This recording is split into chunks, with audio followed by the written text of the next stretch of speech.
Ok, pessoal, tudo bem? Essa vai ser a nossa aula número 5, em que nós vamos tratar do amplificador de classe B, um pouco mais em detalhes em relação à polarização, como deve ser feita a polarização do classe B, e também um pouco sobre considerações de ganho, né, ganho inclusive com estágios de pré-amplificadores, e também a questão de potência e rendimento, comparado com o que nós vimos na classe A. Na classe A, vocês se recordam que o rendimento, na melhor das hipóteses, era da ordem de 25%. Aqui nós vamos conseguir rendimentos da ordem de perto de 80%. Então, muito bem. Eu tenho aqui um diagrama com um amplificador em classe B, com dois transistores, Q1 e Q2, e aqui eu tenho uma alternativa de polarização. Nós vimos no final da aula passada que a gente poderia fazer uma polarização com uma fonte de corrente, dois diodos para dar aquele cálcio que separa aqui as tensões das duas bases, para que elas não fiquem no mesmo patamar, e que permita uma redução do problema da distorção de cruzamento. Certo? Essa solução aqui, lógico, é uma solução idealizada, na prática muitas vezes a gente não consegue exatamente isso, mas se consegue uma boa aproximação para resolver o problema do cruzamento, da distorção de cruzamento. Basicamente o que nós temos é o seguinte: uma tensão de entrada aplicada aqui no meio desses dois diodos, entre esses dois diodos, certo? E se considerarmos aqui apenas a parte de cima, vamos considerar a parte de cima, porque a parte de baixo ela é simétrica, então a gente pode considerá-la também por analogia. Mas imaginem aqui o seguinte: eu tenho nesse ponto 1 aqui, certo? Uma tensão que é o Vin de entrada, mais a tensão que se verifica nesse diodo que está polarizado diretamente. Ele está aqui com a fonte de corrente, então está polarizado diretamente, certo? Tipicamente 0,7 volts, né? A gente sabe disso. Muito bem, então essa é a tensão aqui em V1. Por outro lado, a tensão Vout, ela também é a tensão em V1, aqui no ponto V1, menos esse VBE1, certo? Que é a tensão da junção base-emissor do transistor 1. Muito bem. Se nós considerarmos que essas tensões são aproximadamente iguais, a tensão da junção do diodo D1 e a tensão do VBE1, percebam que essas duas expressões aqui, quando consideradas em conjunto, cancelam esse termo e nós vamos ter que o Vout é essencialmente o Vin, certo? Isso se dá numa situação em que as duas correntes vistas aqui no diodo e também vistas no transistor, na situação quiescente, que é aquela situação lá debaixo da reta de carga, né? Nós elevamos um pouco a reta de carga, ela estava aqui estacionada muito próxima do corte, mas nós elevamos um pouco, exatamente colocando esse espaçador aqui, né, esse diodo, para fazer com que o Vin tenha uma soma aqui de 0,7 e já entre aqui com esse deslocamento na base do transistor 1. Muito bem. Considerando, então, essa possibilidade de que as duas tensões sejam iguais, nós temos uma aproximação do Vout por Vin, exatamente. E aí aquele problema que havia daquele deslocamento 0,7, ele foi eliminado porque eu levantei aqui 0,7 e da mesma forma eu vou reduzir na curva, na parte negativa, no ciclo negativo do sinal de entrada, nós vamos reduzir 0,7 por conta dessa tensão aqui. E aí vamos ter então uma reta que vai expressar o Vout em termos de Vin, certo? Sem o problema daquela zona morta, daquela distorção de cruzamento, certo? Essa elevação que se faz aqui do ponto de operação para que ele não fique mais estacionado tão próximo do corte é o que caracteriza a chamada classe AB, que é um misto da classe A, em que nós tínhamos o ponto de operação aqui mais ou menos no meio da reta de carga, essa aqui é a reta de carga CA, né? E o outro extremo, que seria o ponto de operação aqui no corte, né? Muito próximo do corte. Então essa é a classe AB, que é o que se usa normalmente por conta das vantagens de distorção, sem grande perda das vantagens de rendimento, como nós vamos ver, certo? Na verdade, isso aqui realmente resolve bastante a questão, e o fato da gente estar usando aqui diodos também vai resolver um problema que nós vamos ver daqui a pouco, que é a chamada deriva térmica, né? A excursão térmica da tensão da corrente quiescente, da corrente de saída quiescente, na reta de carga de CC, né? Na reta de carga de corrente contínua, que tipicamente não veria esse RL, porque ele pode estar aqui sendo aplicado com um capacitor, e aí nós teríamos essa excursão descontrolada que eu cheguei a mencionar da outra vez para vocês. Agora vamos ver como é que a gente pode implementar isso, né? Quer dizer, essas fontes de corrente, que de I1 e I2, elas podem ser implementadas, por exemplo, com transistores. Mas uma outra alternativa aqui simples é considerarmos resistores aplicados aqui numa divisão de resistores, a famosa polarização por divisão de resistores, e podemos começar com ela e depois evoluir para uma solução que envolva os diodos de volta e alguns transistores. Ok? Vamos fazer isso na próxima lousa. Ok, pessoal? Vamos então ver, na situação mais básica possível, como é que a gente pode fazer a polarização do classe AB, né? Que é essa variação do classe B, em que eu tenho aqui esses espaçadores através desses resistores. Eu estou fazendo aqui algumas alterações. Primeiro, eu tirei aquele menos VCC, para simplificar o projeto, e coloquei aqui em terra. Então nós estamos alimentando o circuito com um VCC em relação à terra, e esse ponto intermediário vai estar estacionado num ponto de VCC sobre 2, certo? E aí nós teríamos então aquela equivalência do lado positivo e do lado negativo, né? Essas polarizações dos dois transistores nós vamos fazer com resistores, certo? Isso pode ser feito, mas tem alguns problemas. Um deles é a chamada deriva térmica. Nessa deriva térmica, acontece o seguinte: nós podemos ajustar aqui os valores dos resistores para que fique tudo muito bem equilibrado e que, de fato, a tensão aqui em R2 seja semelhante à tensão de VBE1, como também aqui nesse outro resistor, semelhante à tensão em VBE2, né, que é um PNP. Note que esse aqui é um NPN, esse é o PNP.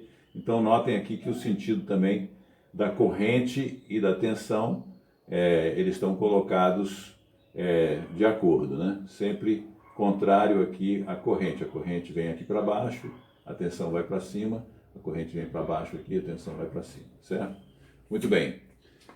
Tipicamente eu teria 0,7 aqui e 0,7 aqui, certo? O problema que pode acontecer é o seguinte: se houver algum desvio das tensões por conta, por exemplo, de variações térmicas, né, em relação dessa tensão em relação ao que está caindo aqui em R2, isso pode ter uma consequência bastante grave em relação à excursão da corrente quiescente. Na verdade, uma variação de 60 milivolts, percebam, 60 milivolts, nós estamos ali estacionados em torno de 0,6 ou 6,5, 0,7 volts, né? Naquele ponto que está assim no joelho da curva de condução do transistor, bem no joelhinho ali. Se eu tiver uma variação de 60 milivolts, isso pode ocasionar um aumento da corrente de coletor por um fator de 10. Ela pode multiplicar por 10. Ou seja, é aquele problema com a exponencial que tem que ser respeitada, né? Que ela é explosiva, certo? Então, Para contornar esse problema, muitas vezes um ajuste aqui com o potenciômetro pode não ser suficiente. E aí nós voltamos para aquela questão do diodo, certo? Eu vou então fazer agora uma alteração, colocar o diodo na lousa e depois seguimos. Ok, estamos agora aqui com umas modificações da lousa. Na verdade, o que eu fiz foi o seguinte, eu introduzi aqui os diodos D1 e D2, substituindo aqueles dois resistores que estavam fazendo o espaçamento entre as bases dos dois transistores. Mudei um pouco aqui a denominação dos transistores. Esse aqui é o Q2, temos aqui o Q3 e o Q4. O Q3 e o Q4 formam o push-pull do classe AB. E eu tenho agora aqui um pré-amplificador que vai fazer o papel daquela fonte de corrente que nós tínhamos antes, ou mesmo do resistor de polarização que eu tinha aqui. A vantagem é que agora eu tenho até um pouco de ganho. Eu consigo fazer esse acoplamento do sinal de entrada com o push-pull com um ganho nesse ponto, certo? Percebam que eu tenho aqui ainda o R3 e esse aqui é um transistor emissor comum, como nós já tínhamos visto antes, usando classe A, certo? Ele tem aqui uma linearização causada por esse resistor R4 que está aqui no emissor dele, certo? E tem os resistores R1 e R2 que fazem a polarização desse Q2 por divisão de tensão, certo? E é aplicado aqui, no ponto intermediário, a tensão de entrada.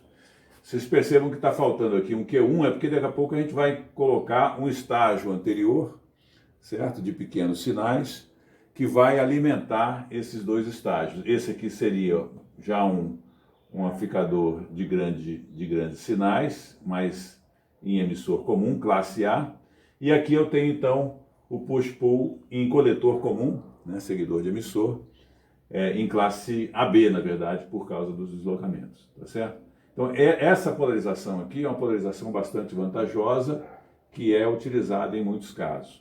Tem algumas desvantagens ainda da gente utilizar isso dessa forma, que acontece o seguinte, quando você tem essa excursão do ponto de operação, aqui na hora que vem o sinal, ele vai fazer uma excursão, ele vai lá em cima e volta para aquele ponto quiescente, né, no ciclo. Cada ciclo ele faz isso.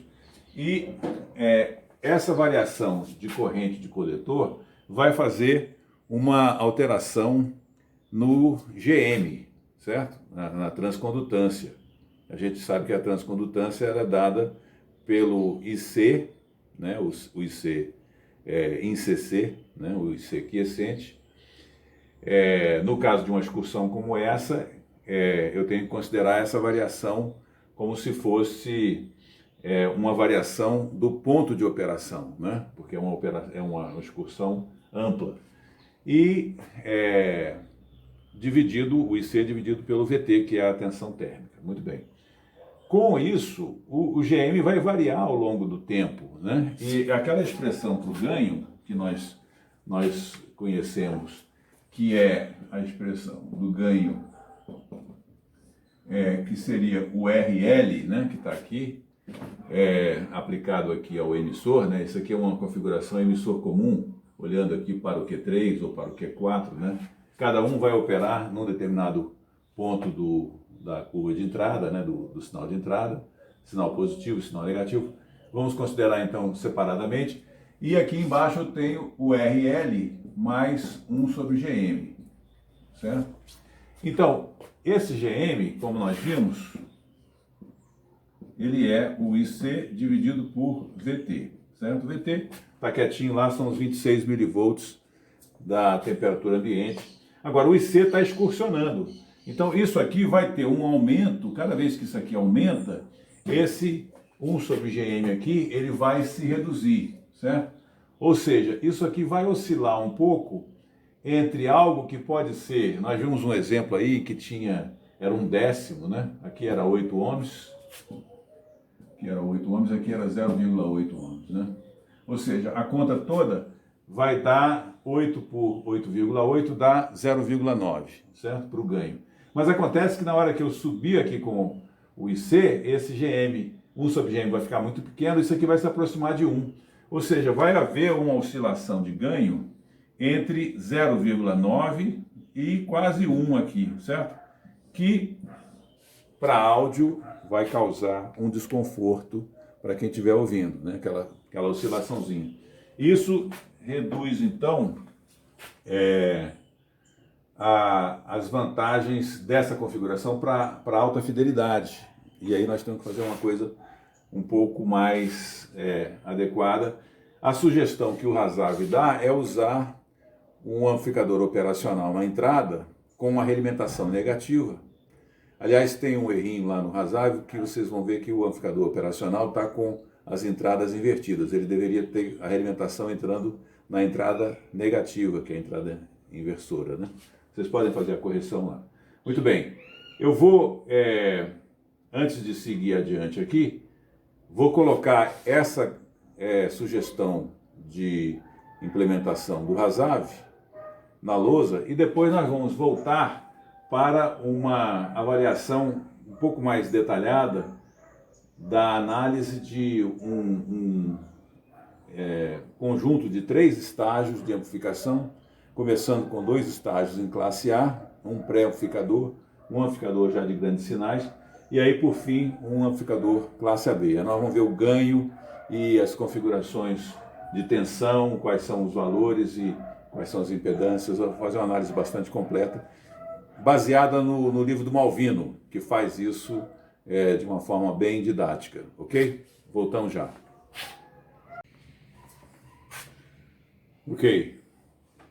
Estamos de volta aqui com essa alteração que foi mencionada, utilizando um amplificador operacional, certo?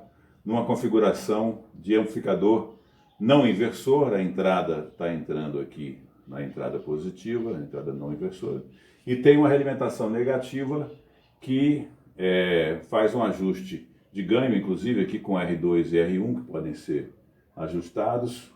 Como vocês viram lá, um amplificador não inversor, utilizando um amplificador operacional, que faz essa correção de ganho por conta da realimentação negativa, certo? Então, quando tem aquela oscilação causada pela variação do ponto de operação no transistor, eu consigo compensar isso com essa realimentação, certo? Muito bem. Fizemos aqui também uma observação, mantendo aqui os 2 diodos, né? Uma coisa que eu queria comentar é o seguinte: aquela deriva térmica que eu mencionei, ela é bastante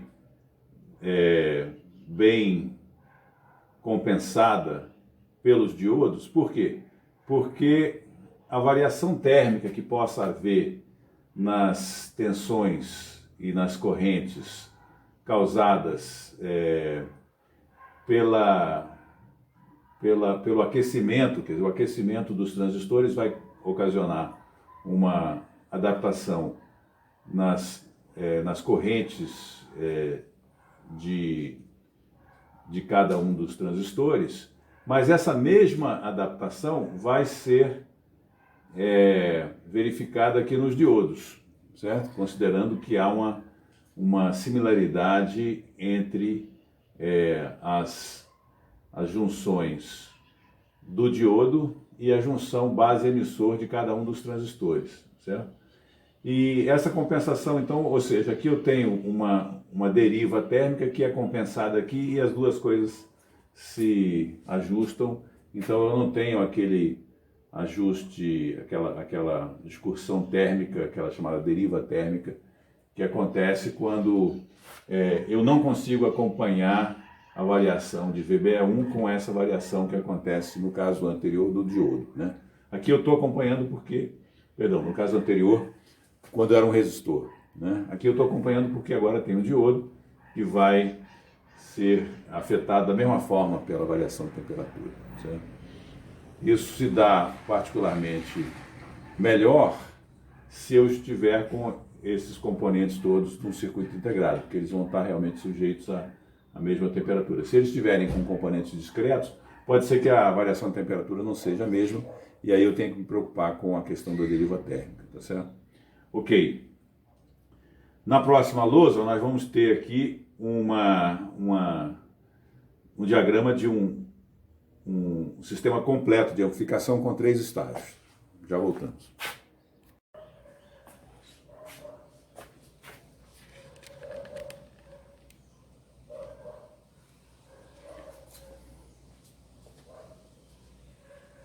Ok, pessoal, estamos de volta agora com um amplificador completo aqui em classe AB, na verdade, né?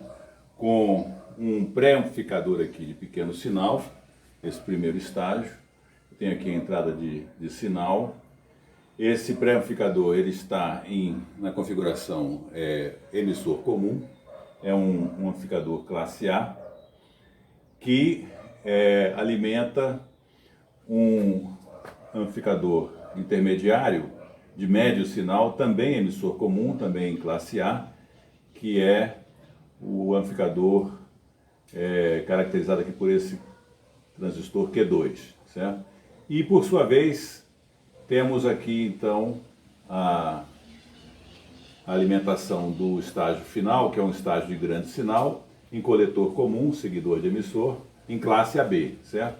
Com os 2 diodos aqui, D1 e D2, que fazem o espaçamento entre as tensões de base, né, como nós vimos, os 2 diodos, os 2 transistores Q3 e Q4 de saída e uma carga de 100 ohms, certo? Muito bem. O que nós temos aqui, então, é um conjunto completo de informações. Eu tenho aqui as várias resistências já identificadas, né, os valores das resistências, e tem também aqui alguns valores já identificados de tensões. O VCC é de 30 volts, certo? Tem aqui uma polarização por divisor de tensão com 10K e 5,6K para esse primeiro estágio, que dá aqui nesse ponto da base uma tensão de 10,7 volts. Subtraindo 0,7, eu vou ter aqui no ponto do emissor 10 volts, certo?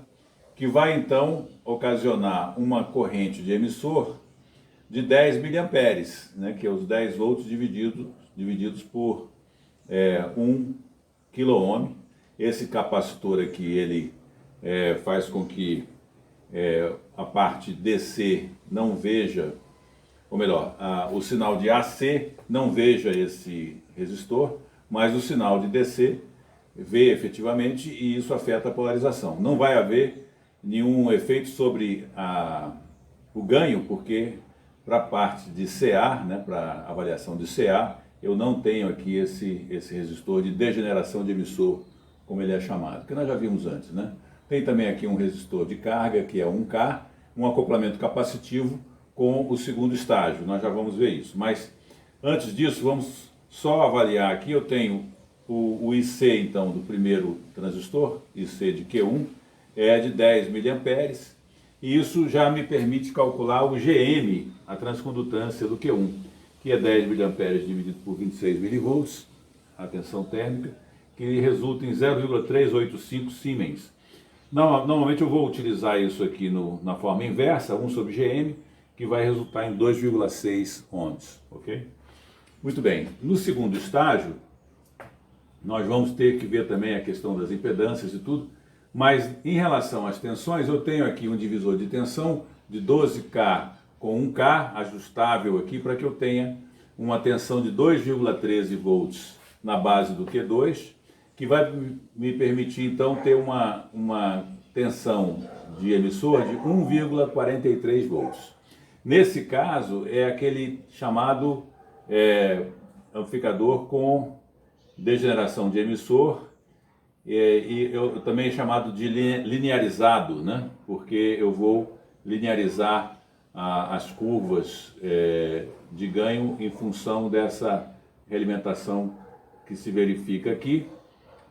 Nesse caso, então, eu não tenho o capacitor para eliminar a visibilidade desse resistor em CA, então ele vai afetar também o ganho no cálculo das impedâncias que são vistas aqui nesse emissor, certo?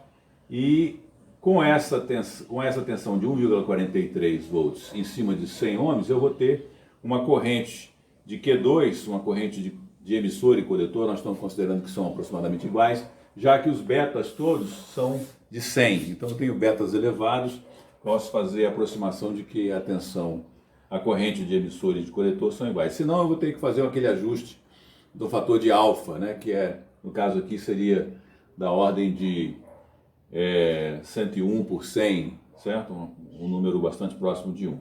Então eu tenho aqui uma corrente de coletor de Q2 de 14,3 mA, que me permite calcular também a transcondutância de Q2, dando 0,55 Siemens, e o inverso dela, 1,81 ohms. Tá? Isso aqui eu vou precisar para fazer os cálculos das impedâncias nos vários pontos, tá certo?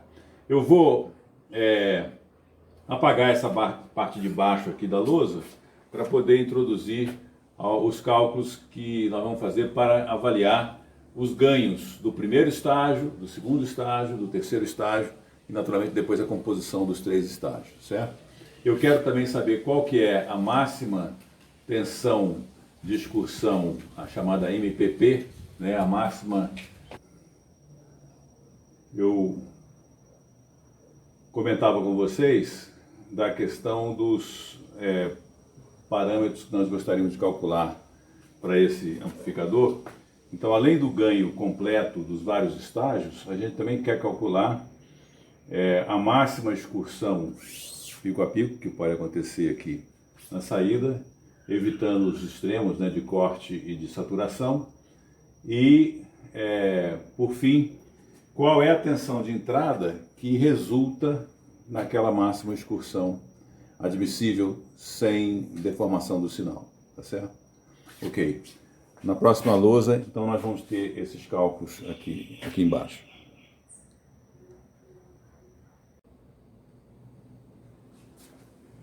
Ok, pessoal, estamos aqui de volta. Então, nós temos aqui uma tela agora com um amplificador em classe B, com 3 estágios, e nós podemos então fazer cálculos dos ganhos de cada estágio. Vamos fazer isso em diferentes lousas para ficar mais claro, certo? Olhando aqui o estágio 1, número 1, certo? Eu tenho uma resistência de carga que tem 1 kΩ, mas se nós considerarmos a resistência de carga CA, ela vai ver também em paralelo esses 12K, 12 kΩ, o 1K que está aqui embaixo, certo? E os 10K que vem aqui da entrada do transistor Q2. Por que 10K? Nós estamos considerando aqui 100 ohms, vistos da base a uma multiplicação por beta mais 1, certo? Beta é 100, então a gente pode aproximar por o 101 por 100 aqui. E vamos desprezar também o 1 sobre GM do transistor Q2, que estaria em série aqui com esse resistor de 100, porque ele é da ordem de 1,81 ohms, certo? Então os 100 ohms são bem superiores, a gente pode desprezar, certo? Para fazer um cálculo mais aproximado. Ou seja, essa composição aqui de 4 resistores, 4 valores de resistência em série, vai resultar em 458 ohms, certo? Que seria o valor do RC aqui, no cálculo do ganho. Notem que esse aqui é o ganho de um amplificador na configuração emissor comum, sem a resistência de degeneração de emissor, certo? Esse aqui tem uma resistência de degeneração de emissor, mas acontece que ela tem um capacitor que está curto-circuitando para AC, né, ou CA, e então ela fica invisível, e eu posso usar a expressão que seria menos RC-GM, que vai resultar em 458 vezes o GM. O GM, nesse caso, nós calculamos antes, era 0,385. 0,385 multiplicado por 458 dá um ganho de 176. Negativo porque existe uma inversão de fase, certo? Vamos calcular na sequência o ganho para o estágio 2. Tá certo? Já voltamos. Ok, pessoal. Fazemos agora, então, o cálculo do ganho do estágio 2. No estágio 2, ele vê aqui um transistor Q2 que tem uma degeneração de emissor, que não tem um capacitor para isolar o modo AC, certo? Então ele vai ser visto aqui também. A expressão, como nós sabemos, é o RC, que é a resistência vista aqui pelo coletor, que vai ser formado pela composição desses resistores, os dois resistores dos diodos, naturalmente a resistência CA dos diodos, mais 1K, certo? Essas três resistências aqui, considerando que os diodos têm aqui uma corrente de 14,3 miliamperes, ele vai ter uma resistência CA que é o 1 sobre GM associado à corrente de 14,3 que nós já calculamos, que é 1,81. Então eu vou ter aqui 1,81 ohms. Para cada um desses dois, insere com 1K, ou seja, 1K vai dominar. Eu posso dizer que essa resistência de carga vista aqui do Q2, ela vai ser 1K em paralelo com a entrada do terceiro estágio, que vai ter, seja pelo Q4, seja pelo Q3, somente um dos transistores vai estar conduzindo, vai ser 100 vezes do fator de beta, vezes a impedância de carga de 100 ohms, ou seja, 10K, certo? Essa composição de 10K com 1K, que está aqui no ramo do coletor do Q2, vai dar um valor de 909 na composição ali em paralelo. 909 é o que vai entrar aqui no numerador. No denominador, nós temos os 100 ohms do RE, tá? Mais o 1 sobre GM de Q2 que nós calculamos antes, que é 1,81. Então esse valor da soma aqui vai dar 101,81. Fazendo o cálculo aqui, 909 por 101,81, eu vou ter um ganho de 8,93. É o ganho moderado, né? Porque eu tenho aqui a redução do ganho causada pela inclusão do RE, que me dá mais linearidade, né? Ele tem essa vantagem de contribuir para a linearidade desse segundo estágio. Falta agora então calcular o ganho do último estágio, e nós podemos então calcular o ganho do amplificador inteiro, ok? Ok, pessoal, chegamos então ao terceiro estágio e vamos calcular o ganho desse terceiro estágio. O terceiro estágio é um seguidor de emissor em classe AB, de push-pull, certo? Nós temos aqui, nessa malha de polarização dos dois transistores Q3 e Q4, nós temos os dois diodos de compensação para fazer aquele espaçamento entre as bases, e essa corrente que desce por aqui nós já vimos antes, que é de 14,3 miliamperes, que é a corrente aqui do emissor do Q2, funcionando aqui como uma fonte de corrente, certo?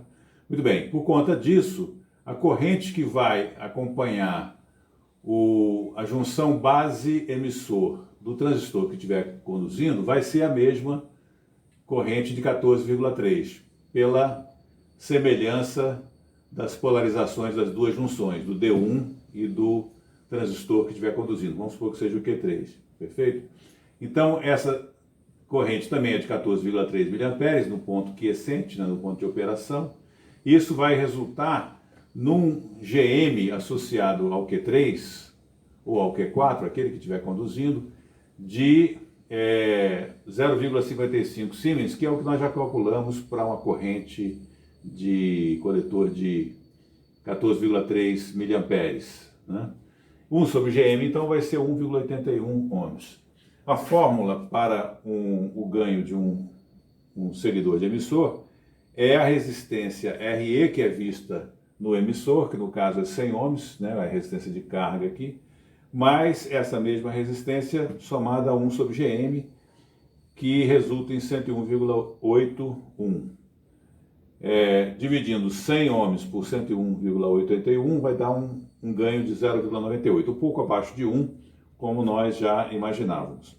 Podemos então agora fazer a composição dos ganhos dos três estágios.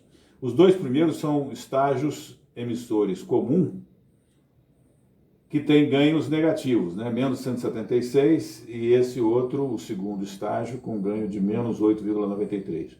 E o último, então, é um ganho positivo, 0,98, muito próximo de 1.